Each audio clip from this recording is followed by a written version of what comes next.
అందరికి నమస్కారం అండి. నేను యాక్చువల్‌గా మా వాడు మాట్లాడదనుకున్నాను. మాట్లాడేసింది.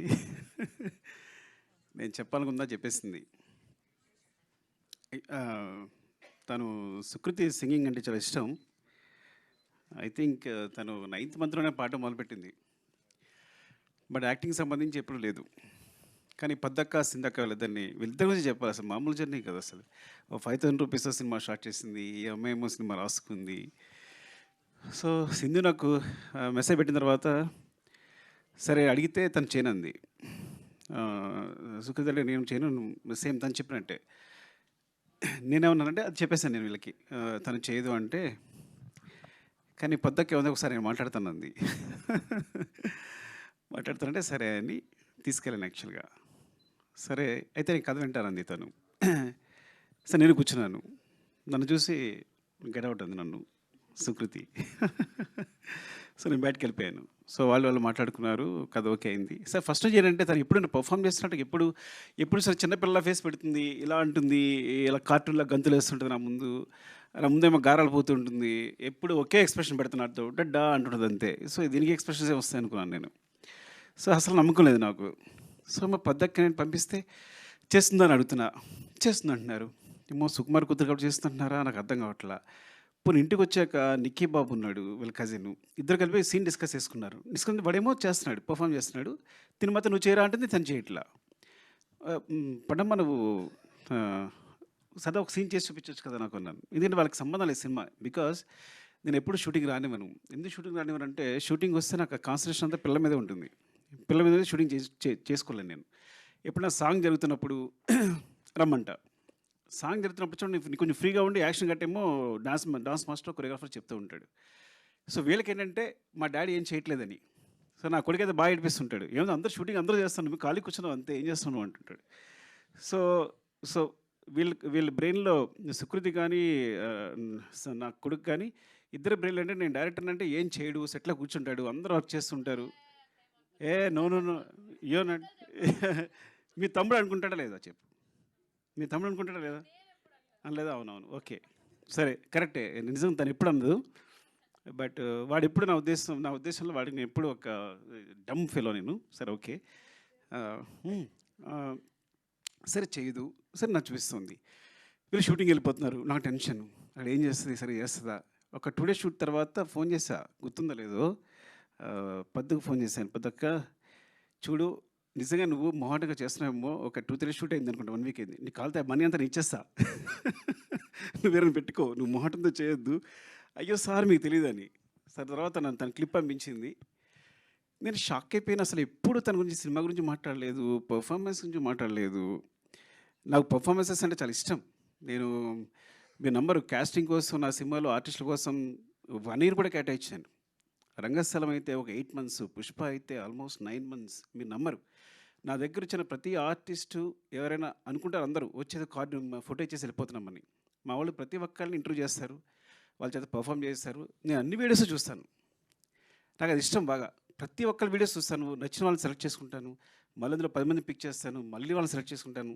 అంత శ్రద్ధగా చూస్తాను.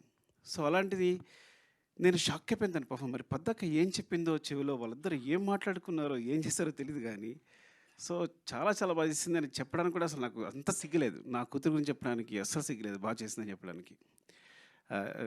It's like and and Sindhu like amazing సీరియస్‌గా. ఒక సినిమా నా దగ్గర అసిస్టెంట్‌గా చేసింది 'కుమార్ 29 అసిస్టెంట్‌గా చేసింది ప్రతాప్ దగ్గర. అప్పుడు తెలుసు సింధు. సడెన్‌గా వచ్చి సినిమా ప్రొడ్యూస్ చేస్తానంది. ఏయ్! నువ్వు ప్రొడ్యూస్ ఏంటని.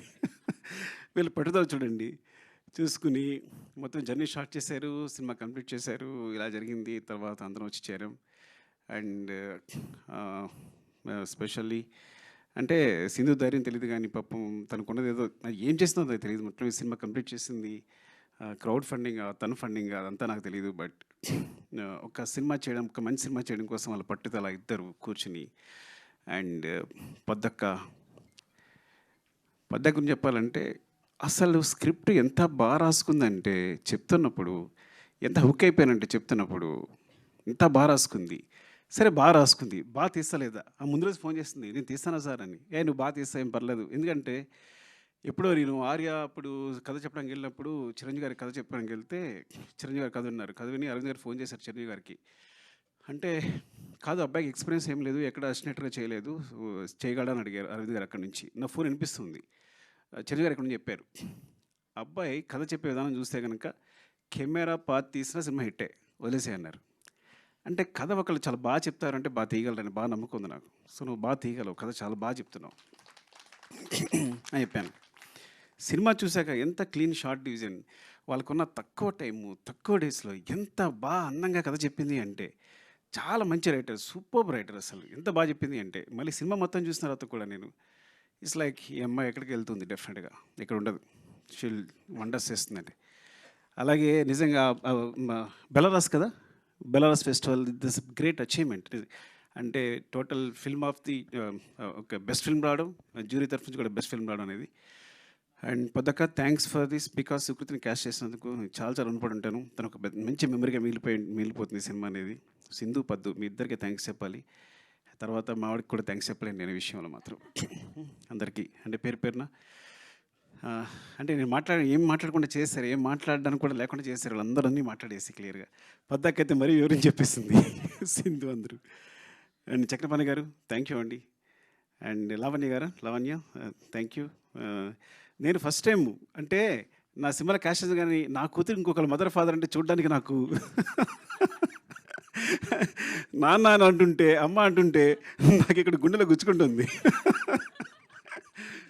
అంటే ఫస్ట్ టైం ఆ ఫీలింగ్ అనమాట, వేరే సెపరేట్గా ఉందన్నమాట. సో ఎంత it's like very good casting కూడా. అంత ఆర్టిస్ట్ అందరూ. రఘుగా ఆయన పేరు, ఫాదర్ పేరు రఘు. నెక్స్ట్ భాను అండ్ నిక్కీ బాబు. అరే ఎలా తీశారు నువ్వు, భాను నిక్కీ బాబు సూపర్ చేశారు మీరు అందరూ, చాలా బాగా చేశారు. అండ్ స్పెషల్గా చెప్పాల్సింది, అండ్ శశి గారి సినిమా చూసిన తర్వాత నవీన్ గారు యూఎస్లో చూసి ఏమండి సినిమా చేద్దామన్నారు. ఇంత మెగా ప్రొడ్యూసర్స్ ఒక మంచి సినిమా చేయడానికి ముందుకొచ్చి సినిమాని తీసుకుని భుజాల మీద వేసుకుని రవి గారు, నవీన్ గారు థ్యాంక్ యూ సో మచ్ అండి. మళ్ళొకసారి చాలా థ్యాంక్స్ చెప్పాలి మీకు ఈ సినిమా ముందు తీసుకెళ్తున్నందుకు. ఇది వెరీ అని చెప్పినట్టు it's like so always I feel like నేను ఒక 3 గంటలు మనుషుల్ని కూర్చుని ఎంటర్టైన్ చేస్తే ప్రపంచంలో ఆ 3 గంటల్లో చాలా క్రైమ్ తగ్గిపోద్ది అనుకుంటాను. ఆ టైప్ నేను.